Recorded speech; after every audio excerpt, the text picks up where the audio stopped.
I admit that women are also lustful, odd. I liked playing with little boys when I was very young. To be exact, I liked boys since I could remember, when I was about 4 or 5 years old. When I was in elementary school, I accidentally discovered something interesting. One day my father took me to play and held me astride the wooden horse in the park. I held the armrest with both hands, and in order to make it more comfortable, I moved my butt a little and suddenly felt a strange and comfortable feeling. I don't know how it came, but I know clearly where it came from. I quietly kept changing my postures to find that feeling again. Later, I learned how to find this feeling at the foot of the bed, and sometimes I would find it on the chair during class. Every time I find this feeling, I feel very happy, and I will be happy to do anything. My menarche came relatively early, before I was 12 years old.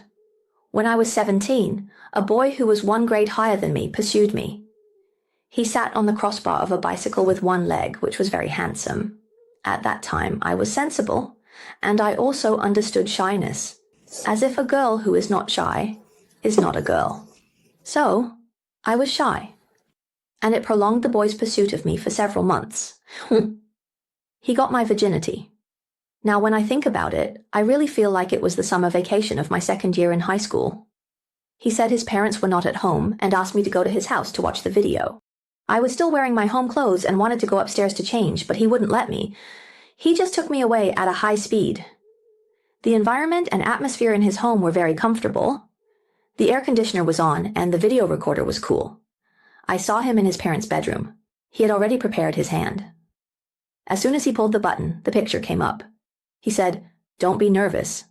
You haven't seen it before. Just hold my hand." As he said this, he touched my hand. He took the opportunity to push me to the edge of the bed and took off my clothes. I was really scared, but also excited. The first time was definitely painful, but I still felt a floating sensation, suddenly realizing that this was the feeling I often sought, just amplified and more real than what I had found on my own. After we were done, as we quietly got dressed, he didn't say a word. And I, feeling flustered, didn't dare to look at him. I just thought about how I felt a bit happy, yet a bit sad. Now I am a woman. Later we had sex. A few more times at his house and in People's Park. Graduation season is also a season for separation and breakup. This boy later got into a university in Sichuan, and gradually I stopped hearing from him. I wonder if he remembers me, a girl who was easily won over and easily discarded. After graduating from college, I returned to this small town. During college and after graduation, it seems I've had a double-digit number of boyfriends. There were some good ones, but unfortunately, I didn't catch them. I know I look good, and with a little packaging, I can get a lot of attention. But in the end, I didn't know. I sent it to the wrong person, and you married a lunatic. Now this husband. I thought he was good at first, and he was handsome. He was very honest. Working as a deputy director in the unit, he didn't have much real power. But he had a lot of benefits. But I soon discovered that he was terrible in bed. He came in 10 seconds at most when he had sex with me. Another one is to say, "It's so good and comfortable," and say, "My wife, you are so charming." I can't say it either. She thought to herself, such a charming wife felt comfortable in 10 seconds. What a fart of comfort. If you like my video, remember to like and subscribe. Every time she falls asleep after finishing, I feel indescribable discomfort and really want to pinch and bite her. I couldn't sleep, so I recalled all my past boyfriends one by one. The memories were clear and yet fuzzy. Clear was the people, but fuzzy was the feeling. It seemed that no man had ever made me truly infatuated. It seemed that there was something in my body, and I didn't know what it was. I longed for him, and he seemed to be calling me at any time, but we could never meet.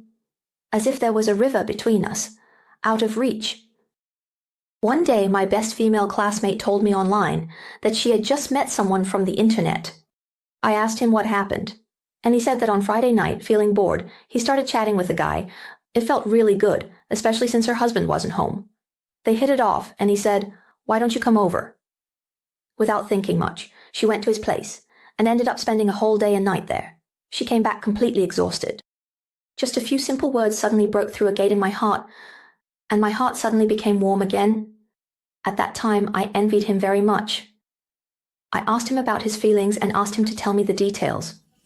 He tried his best to praise how considerate, gentle, and good at serving women that man was.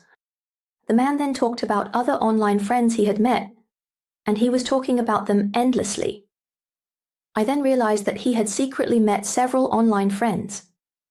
He told me every meeting with each online friend.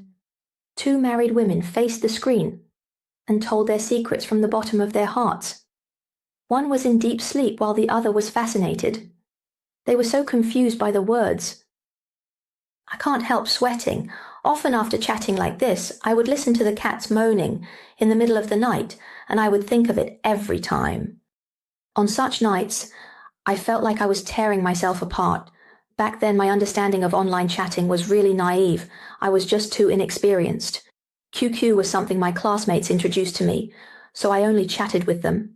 They set it up to reject strangers adding me, so I thought I could only talk to a few people. That night, I learned a lot and realized that I could go to chat rooms and connect with many famous people I had never known before. In the chat room, I could also connect with many famous people I had never known before. I could bring them into my QQ. My classmate mischievously told me, "You can bring them into your room and whether or not you want to take it further is entirely up to you."